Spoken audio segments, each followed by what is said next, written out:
الحمد لله نحمده ونصلي على رسوله الكريم أما بعد فأعوذ بالله من الشيطان الرجيم بسم الله الرحمن الرحيم واجتنبوا قول الزور صدق اللہ العظیم۔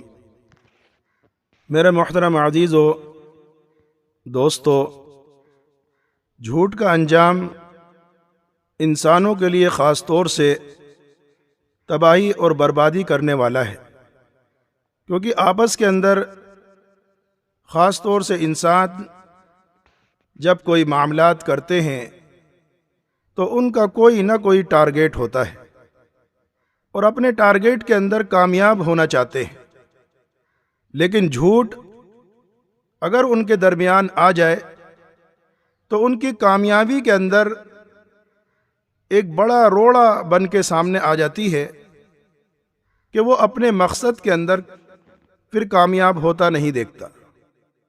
کہ اللعنۃ اللہ علی الکاذبین، کہ جھوٹوں کے اوپر اللہ کی لعنت، اور جس شخص کے اوپر اللہ کی لعنت پڑ جائے تو وہ رحمت سے دور ہو جاتا ہے، نہ تو وہ دنیا کے اندر پھر کامیاب ہوتا اور نہ آخرت کے اندر کامیاب ہوتا، جب تک کہ اس جھوٹ کو نہ چھوڑ دے۔ حق کے خلاف جو بھی ہو وہ باطل اور جھوٹ ہی کہلاتا ہے، چاہے عقائد فاسدہ ہوں جیسے کفر اور شرک، یا آپس کے معاملات ہوں، یا پھر گواہی ہو۔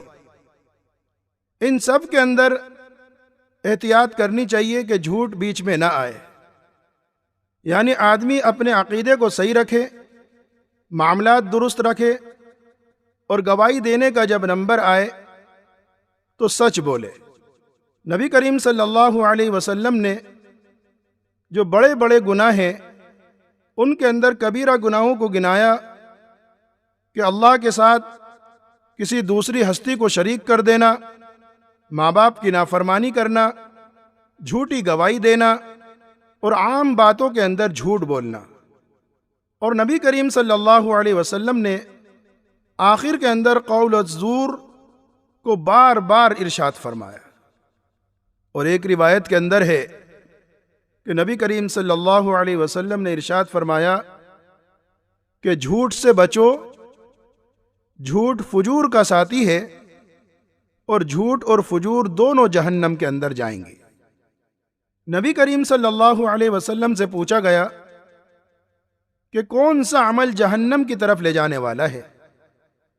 تو نبی کریم صلی اللہ علیہ وسلم نے ارشاد فرمایا کہ جھوٹ۔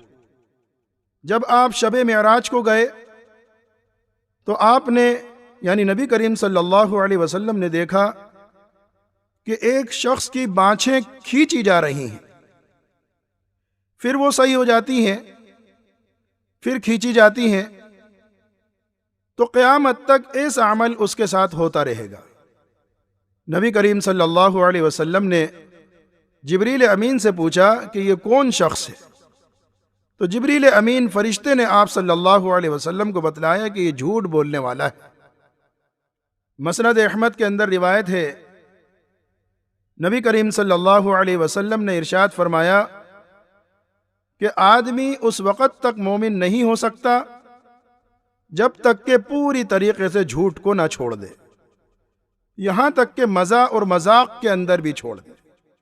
ایک روایت کے اندر ہے جس کو معارف القرآن نے نقل کیا ہے کہ مسلمان کی طبیعت کے اندر دوسری کوئی بری خصلتیں ہو سکتی ہیں، لیکن خیانت اور جھوٹ نہیں ہو سکتا ہے۔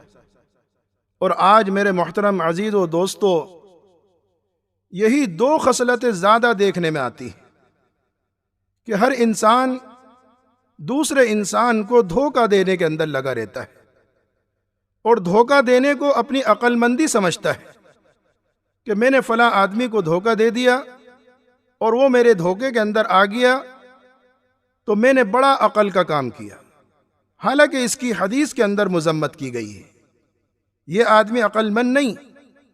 اور دوسرا یہ ارشاد فرمایا جو لرزا دینے والا ہے کہ مسلمان کی طبیعت کے اندر دوسری خصلتیں برائی کی تو ہو سکتی ہیں، لیکن خیانت اور جھوٹ نہیں ہو سکتا ہے۔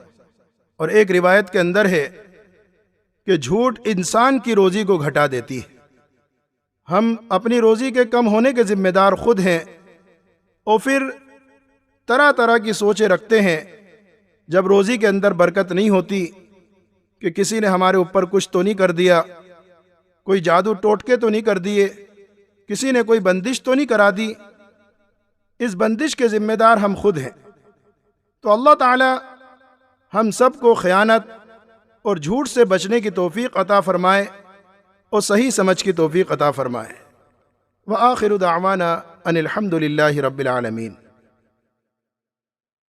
دوستو، اگرچہ آپ نے ہمارے اس چینل کو ابھی تک سبسکرائب نہیں کیا تو ویڈیو کے نیچے سبسکرائب کا ریڈ بٹن کلک کر کے ہمارے چینل کو سبسکرائب کریں، اور ہاں، ساتھ ہی بیل آئیکن کو ضرور دبائیں تاکہ ہماری آنے والی ویڈیوز آپ تک پہنچتی رہیں۔